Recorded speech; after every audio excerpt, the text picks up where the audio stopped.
Yo, this is your boy James over at XpectoGO, bringing you guys the latest and greatest in Wizards Unite content. And today we're here to prep you guys for the upcoming Wizards Unite Brilliant event, Fighting Forces. And so we're going to give you guys 4 tips to make sure your event is as efficient and fun as possible. Let's get into it.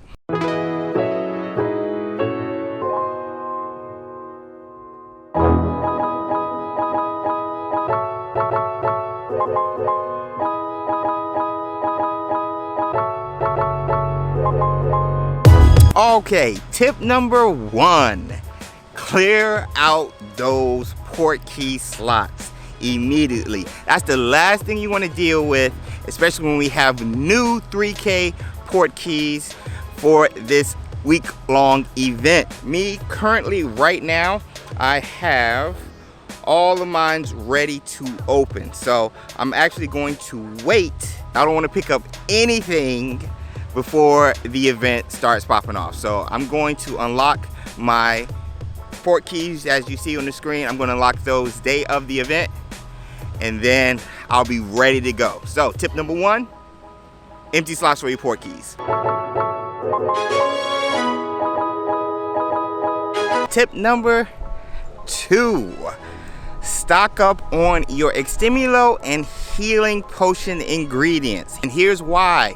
Brew times for those items, the potent, strong, and regular Extemulo potions and the healing potions, they're going to be cut by 25% in the normal cauldron, 35% in the rental cauldron. Potent is going to be cut down to 6 hours. Strong is going to be cut down to 3 hours. And your regular Extemulo potion is going to be cut down to 1.5 hours, which is huge. I would rent out the rental cauldron if you have the coin for it as well.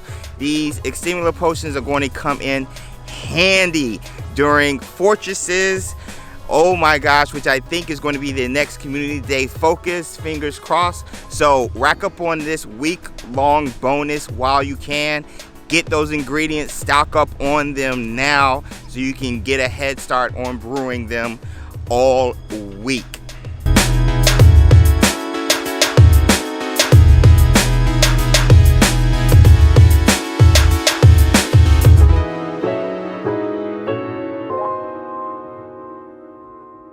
All right, tip number 3, find a place to play without flags or landmarks. Here's why. Oddities are going to be featured for this brilliant event. Earthlings and pixies are going to spawn more, and the 2 brilliants, the Death Eater and the Azkaban Escapee, is also an oddity. And brilliants and oddities have a knack of spawning more frequently in areas without landmarks or flags. So if you can find those types of places, it's going to make your gameplay more efficient. Here's why that's important.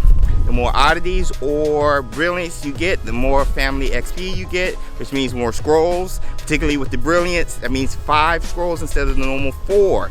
And with that family XP, that means you get more rune stones, particularly with the oddities, so you can get more centaur bows or horned serpent eggs, which is what you need to prestige the pages.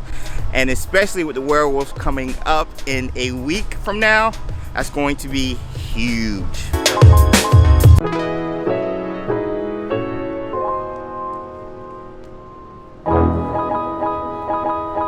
Last and certainly not least, tip number 4. Have a plan for your restricted books and scrolls. Restricted books are always the hot commodity during brilliant events, and scrolls are going to come in the bounty during this event. There's going to be a lot of scrolls to gather during this event. That being said, have a plan on how you're going to spend them. I'm waiting to unlock the bravery charm, the amplified bravery charm to be exact. I know I'm going to need about 12 restricted books and 110 or so scrolls. So I've already stocked up on scrolls. I just need the restricted books. Make sure you guys, if you guys aren't on that path already for the skill, the big skill you need the restricted books for, make sure your path is clear. Start saving on those scrolls and everything now. But if you don't know which direction you want to go, make sure you know the style of player you are, whether you play a lot solo or group. Then check out a lot of people's videos. I'll have links in the description for skill tree suggestions. There's a tool on the Wizards Unite hub which actually showcases the amount of spell books, scrolls, and restricted books needed for each skill in your profession. So that's going to be clutch, and I have a description at the top for a video that can help with you guys based on your profession. So if those don't help, definitely hit us up in the comment section below. We'd love to help you guys, but have a plan, know how you're going to spend those spell and restricted books, because if you spend them wrong, you can't reset it and you got to wait till the next brilliant event to make up for it.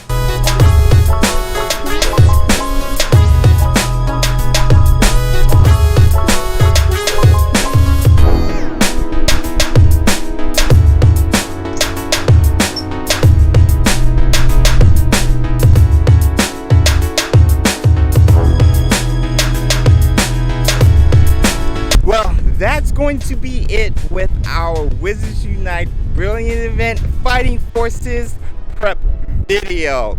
Hope you guys found this to be helpful. Comment in the section below if you guys have any other tips to help your fellow Wizards Unite players.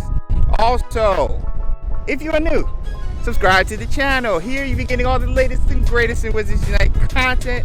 So if this video and others like it is something you're into, consider subscribing.